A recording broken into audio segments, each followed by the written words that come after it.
எல்லாருக்கும் வணக்கம்.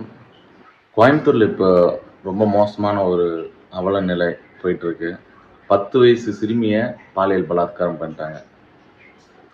ஆட்சி மாற்றம் மாறினாலும், எந்த மாற்றம் மாறினாலும் நடக்கிறது நடந்துகிட்டே தான் இருக்கு. ரொம்ப மனசு கஷ்டமா இருக்கு. இது ஈஸியா கடந்து போக முடியல.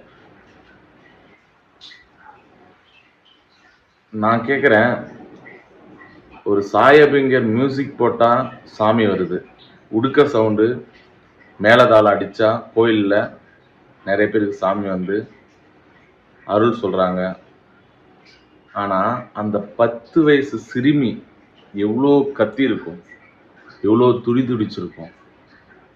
அப்பெல்லாம் ஏன் சாமி வரல? சாதாரணமா ஒரு மியூசிக் ஏன் அங்கேயும் வந்து டால்பி அட்மாஸ் போட்டு 7.1 வச்சு சாய் அபியங்கரோ இல்லையா அனிருத்த வந்து மியூசிக் போட்டால் தான் சாமி வருமா? இல்லை அங்கே வந்து உடுக்க எடுத்துன்னு வந்து மேளதாளம் அடிச்சு வா சாமி வா சாமி வா கருப்பா வா சிவனே வா பார்வதி வா வா மாரியாத்தா அப்படின்னு கூப்பிட்டா தான் சாமி வருமா? அந்த சின்ன பச்சை பிள்ளை எவ்வளோ கத்திருக்கும், எவ்வளோ எவ்வளோ சாமி கூப்பிட்டுருக்கோம். சாமி என்னை வந்து காப்பாத்து, என்னை காப்பாத்து, இந்த அரக்கர்கிட்ட இருந்து என்னை காப்பாத்துன்னு எவ்வளோ கத்திருக்கு, எவ்வளோ துடி துடிச்சிருக்கும். ஏன் வரல? அப்ப சாமி இருக்கா இல்லையா? அப்ப எப்படிங்க நமக்கு சாமி மேல ஒரு நம்பிக்கை வரும்? ரொம்ப மனசு கஷ்டமா இருக்கு. இது வந்து கடந்து போக முடியல. நான் என்ன சொல்றேன்னா, தப்பு யார் பண்ணாலும் தப்பு தப்பு தான். கடவுளே பண்ணாலும் தப்பு தப்பு தான். ஒரு 10 வயசு சிறுமி பாலியல் பலாத்காரம் பண்ணி அந்த அரக்கங்களால கொலை செய்யப்பட்டிருக்கு. அப்ப பார்த்துட்டு நீ சும்மா இருக்கன்னா, நீ பண்ணதும் தப்பு தான். நெற்றிக்கண் துறப்பினும் குற்றம் குற்றமே. நான் அந்த இடத்துல இருந்து ஒருவேளை நான் அந்த தப்பை தடுக்க முடியாம ஒருவேளை அந்த பிரச்சனை நடக்கிறப்ப நான் அந்த வழியா போறப்ப அதை கண்டும் கண்டுக்காம நான் போனேன்னா நானும் அந்த தப்புக்கு உடந்தே தான் காரணம். நான் போராடி என் உசுறு போயிருந்தாலும் பரவாயில்ல, அதுதான் மனித இயல்பு, அதுதான் மனிதம். நீயும் கடவுள் இருக்காங்க அப்படின்னாக்கா அந்த தப்பை நடக்கிறப்ப அதை பார்த்துட்டு சும்மா இருந்தா அந்த தப்புக்கு நீயும் உடந்ததான். இது வந்து நிறைய பேர் கேட்கலாம், என்ன நாத்திகனா ஆத்திகனா வந்து சாமி நம்பிக்கை இல்லாதவன் அப்படின்னு பேசலாம். தப்பே கிடையாது. நீங்க என்ன எதை பேசினாலும் தப்பே கிடையாது. ஏன்னா நான் ஒருவேளை சாமி இருந்தா நான் கேட்குற கேள்வி கரெக்டுன்னு அந்த சாமிக்கே புரியும். புரியுதுங்களா? இப்ப நம்ம பேசுற மொழி சாமிக்கு புரியுமா புரியாதுன்னு தெரியல. ஏன்னா உலகம் தோன்றி பல லட்சம் கோடி ஆண்டுகள் ஆகுது. ஆனா தமிழ் தோன்றி வெறும் 20,000 வருஷம் தான் ஆகுது. ஆங்கிலம் தோன்றி வெறும் 2000 வருஷம் தான் ஆகுது. இங்க நாம் அதுக்கு முன்னாடி 20,000 வருஷத்துக்கு முன்னாடி கடவுளுடைய மொழி என்ன? கடவுள் எந்த மொழியை பேசினாரு? நிறைய கேள்வி இருக்கு. பட் இப்ப நம்ம கடவுள் இருக்காரா இல்லையா, காப்பாத்தலாமா காப்பாற்றக்கூடாத தாண்டி அந்த பச்சை குழந்தைய யாருங்க காப்பாத்துவாங்க? கடவுளும் காப்பாத்தல, சட்டமும் காப்பாத்தல. அப்ப அந்த பிஞ்சு குழந்தைங்கள யார் தான் காப்பாத்துவா? இதுக்கு முன்னாடி இருந்த டிஎம்கே ஆட்சி ஏடிஎம்கே ஆட்சி சரியில்லை, பாலியல் வன்கொடுமை நடக்குது அப்படின்னு சொன்னவங்க இப்பதான் ஆட்சி மாற்றம் வந்துருச்சு. இவர் வந்தாவது காப்பாத்தணும்ல. இவரும் என்னதான் பண்றாரு? அப்போ நான் ஓப்பனா சொல்றேன், யாருக்கு ஓட்டு போட்டீங்கன்னா நான் சீமானுக்கு தான் ஓட்டு போட்டேன். செந்தமிழன் சீமானுக்கு தான், அண்ணனுக்கு தான் என்னுடைய ஓட்டு விழுந்துச்சு. நான் அவருக்கு தான் போட்டேன். காரணம் அவரோட கொள்கை எல்லாமே எனக்கு ரொம்ப பிடிக்கும். அதுல முக்கியமான கொள்கை, என் குழந்தைய நீ தொட்டுட்ட, கற்பழிச்சுட்ட, கொன்னுட்டனா அந்த குழந்தைய புதைக்கிறதுக்கு முன்னாடி தப்பு பண்ணவனை கண்டுபிடிச்சி அவனை கொன்னு அவனை புதைச்சிட்டு தான் என் குழந்தைய நான் புதைப்பேன்னு சொன்ன ஒரே காரணத்துக்காக தான் நான் அவருடைய கொள்கைக்கு அடிமையாகி அவருக்கு நான் அடிமையா இருக்கேன். அந்த கட்சி ஜெயிச்சிச்சு தோத்துச்சு அதெல்லாம் விஷயம் கிடையாது. நேர்மையான பக்கம் நாம நின்னோமா, நியாயமான பக்கம் நின்னோமா, அதுதான் முக்கியம். இப்ப கூட ஒண்ணும் இல்லை, ஆட்சி மாற்றம் வந்துச்சுல, விஜயண்ணாவும் நல்லபடியா செய்யட்டும். இப்ப அந்த குழந்தைக்கு ஒரு பதில் சொல்லணும்ல. இந்த தமிழ்நாடு மீடியா, சோசியல் மீடியா எதை திறந்தாலும் அதுதான் இருக்கு. அப்ப அவருக்கும் ரீச் ஆயிருக்கும். ஏன் அதை பத்தி அவர் பேச மாட்டேங்கிறாரு? எனக்கு அவர் செய்வாரா செய்ய மாட்டாரான்னு கிடையாது. நீங்க தயவு செய்து 6 சிலிண்டர் கொடுக்குறேன், 200 யூனிட் வந்து கரண்ட் ஃப்ரீயா தரேன், என்னது குழந்தைங்களுக்கு வந்து மாமன் வீட்டு சீதனம், அப்புறம் வந்து மோதிரம் கொடுக்கறது, இதெல்லாம் எதுவுமே வேணாம். நாங்கள் உங்ககிட்ட எதுவுமே கேட்கல. நாங்கள் கேட்கறது ஒரே ஒரு விஷயம், குழந்தைங்களுடைய அந்த பாலியல் வன்கொடுமை இருக்குல்ல, அதை மட்டும் தடுங்க போதும். வேற எதுவுமே உங்ககிட்ட கோரிக்கை வைக்கல. ஏன்னா அந்த இடத்துல அந்த குழந்தை எவ்வளோ கஷ்டப்பட்டிருக்கும், துடிச்சிருக்கும். நல்லா நினைச்சு பாருங்க. அதை நினைக்கிறப்ப நம்மளுக்கே மனசு பதறுது. இப்ப வேற வழி இல்லாத காரணத்தால அப்பா அம்மா எல்லாம் என்ன சொல்றாங்கன்னா, என்ன அந்த வார்த்தை கேட்கறது நம்மளுக்கே ஒரு மாதிரியா இருக்கு. அவங்க அப்பா அம்மா எல்லாம் என்ன சொல்றாங்க, என் குழந்தைய கற்பழிச்சிட்டீங்க, கற்பழிச்சிட்டு உயிரோடையாவது விடுங்க, நாங்க வந்து எப்படியாவது வளர்த்துக்கிறோம், கற்பழிச்சிட்டு கொன்னுட்டீங்களே அப்படின்னு சொல்லிட்டு கதறாங்க. உயிரோடையாவது. இந்த பொண்ணை கொடூரமா கொண்டு இருக்காங்க.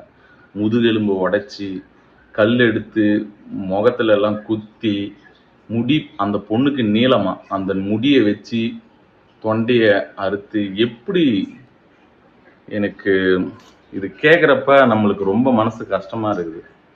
அப்போ ஒரு பச்சை குழந்தைய காப்பாத்த, ஏன்னா ஒரு குழந்தைய காப்பாற்ற முடியாத ஒரு சமுதாயம் அது வேஸ்ட். ஆட்சியும் சரி. அதை விட நீங்க ஒண்ணுமே பண்ண வேணாம். மக்களுக்கு எங்களுக்கு சிலிண்டர் வாங்க தெரியாதா, இல்லை கரண்ட் பில் இத்தினால் கட்ட தெரியாதா, இல்லை எங்களுக்கு ஒரு தொழில் எங்களுக்கு ஏற்படுத்திக்க தெரியாதா, எங்களுக்கு ஒரு வருமானம், எங்களுடைய குடும்பத்தோட தரத்தை உயர்த்த எங்களுக்கு தெரியாதா, எதுவுமே வேணாம். ஒரு பச்சை குழந்தைங்களுடைய பாலியல் பலாத்காரம் இருக்குல்ல, அதை தடுக்கிறதுக்கு நீங்க என்ன பண்ண முடியுமோ அதை மட்டும் பண்ண போதும். எங்களுக்கு வேற எதுவுமே உங்ககிட்ட நாங்க கேட்கல. இதெல்லாம் கேட்க முடியல. அங்க நியூஸ் எதில் திறந்தாலும் அதை பத்தியே பேசுறாங்க.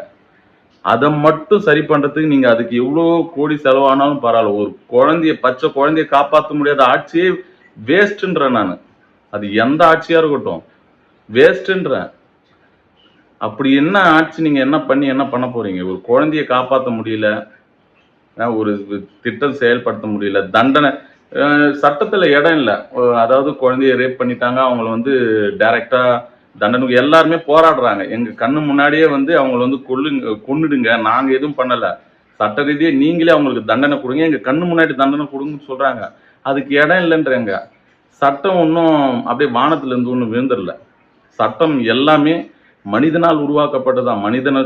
மனிதனை காப்பாற்றுவதற்காக மனிதனால் உருவாக்கப்பட்டது தான் சட்டம். மனிதன் எழுதுறது தான். அதை மாற்றி எழுதவும் தெரியும். அது முடியாதுன்னு ஒண்ணுமே கிடையாது இந்த உலகத்துல. அப்போ இதுக்கப்புறம் இந்த மாதிரி பிரச்சனைகள் நடக்காம இருக்கு என்ன பண்ணணும், அதை செய்யணும். அதை விட்டுட்டு அவங்களுக்கு ஒன்றும் பண்ண முடியாது. அவங்களுக்கு பாதுகாப்பு கொடுத்து அவங்களுக்கு வந்து உள்ள ஜெயில போட்டு மறுபடியும் விட்டா மட்டும் அவங்க திருந்துவ போறாங்க? ஏன்னா எல்லாரும் அதுவும் இல்லாம விதி மேலேயும் கர்மா மேலேயும் பழி போட்டு போவாங்க. இதை நம்ம சொன்னோம்னா தெய்வ நம்பிக்கை, தெய்வம் வந்து காப்பாதா, சாமி வந்து காப்பாத்தாதான்னு கேட்டாக்கா அதுக்கு வேற வருவாங்க நிறைய பேர். விதிப்படி தான் நடக்கும், கர்மா படி தான் நடக்கும்னு சொல்லுவாங்க. விதிப்படி, விதி மேலேயும் கர்மா மேலேயும் பழி போடாதீங்க. உங்க வீட்டில் நடந்தா அப்ப தெரியும். நீங்க அப்ப போடுவீங்களா? உங்க வீட்டில் ஒன்று நடந்தா, இப்ப யாருக்கோ ஒன்று நடந்துச்சு, பக்கத்து வீட்டுல தீ பிடிச்சிச்சு, அவங்க வீட்டு தானே தீ பிடிச்சிச்சுன்னு நம்ம நினைச்சுன்னா அந்த தீ நம்ம வீட்டு வரத்துக்கு எவ்வளோ நேரம் ஆகும்? இதுவே மற்றவங்களுக்கு நடந்ததால விதி மேலும் கர்மா மேலும் பழி போறோம். இதுவே நம்ம வீட்டில் நடந்தா நம்ம போடுவோம். அப்ப சாமியத்தை திட்டுவோம், சட்டத்தை திட்டுவோம், காவல்காரங்களை திட்டுவோம், பொதுமக்களை திட்டுவோம், ஆட்சி சரியில்லைன்னு சொல்லுவோம். நம்ம வீட்டில் நடந்தா மட்டும். மற்றவங்க வீட்டில் நடந்தா மட்டும் அது விதி யாராலும் மாற்ற முடியாது, கர்மாவை யாரும் மாற்ற முடியாது. நான் என்ன சொல்றேன்னா, அந்த சின்ன குழந்தைக்கு என்ன தெரியும்? விதினா என்ன தெரியும்? கர்மானா என்ன தெரியும்? பச்சை குழந்தைன்றது என்ன தெரியுமா?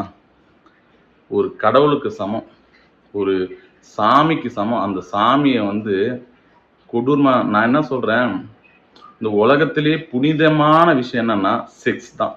செக்ஸ், தாம்பத்தியம், உடலுறவு, முதலிரவு.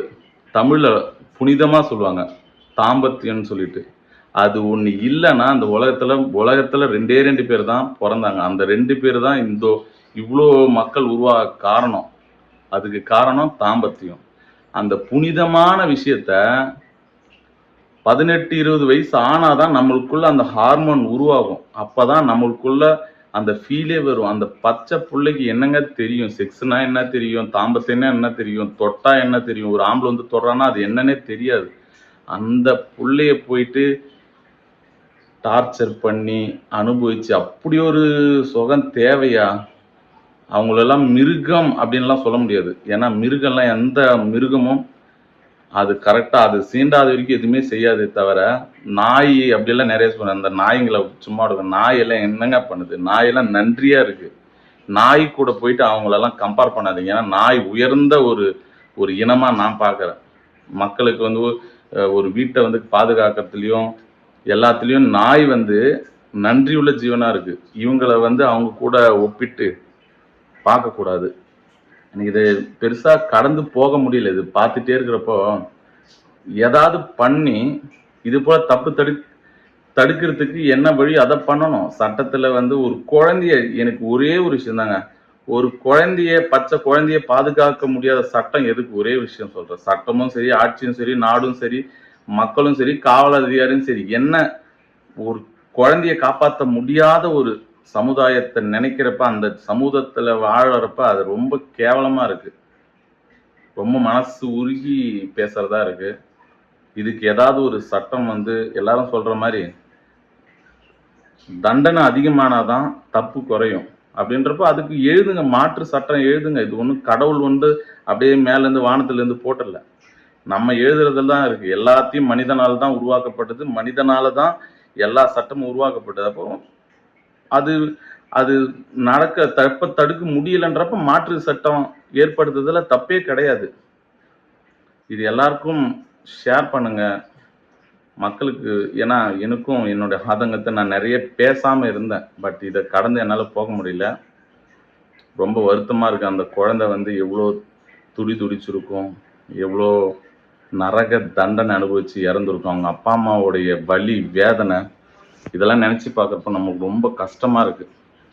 என்னன்னா இன்னைக்கு ஒரு குழந்தை பாக்கியன்றது ரொம்ப ரொம்ப கஷ்டமா இருக்கு. எவ்வளோ பேருக்கு குழந்தை இல்லாம எவ்வளோ ஒரு குழந்தை பெத்தெடுக்கிறதுக்குள்ள ரொம்ப கஷ்டப்படுறாங்க. கோயில் குளம் ஹாஸ்பிட்டலு மாத்திரை மருந்து எவ்வளோ செலவு பண்ணி ஒரு குழந்தைய 10 மாதம் சுமந்து பெத்து எடுத்து அந்த குழந்தைக்கு பாதுகாப்பு இல்லாம ஒரு கைவர்களால் கற்பழிக்கப்பட்டு சாவறதுன்றது அவங்க குடும்பத்தால் ஏற்றுக்கவே முடியாது. அவங்களால நிம்மதியாக அதுக்கப்புறம் வாழவே முடியாது. என்ன சொல்றதுன்னு தெரியல.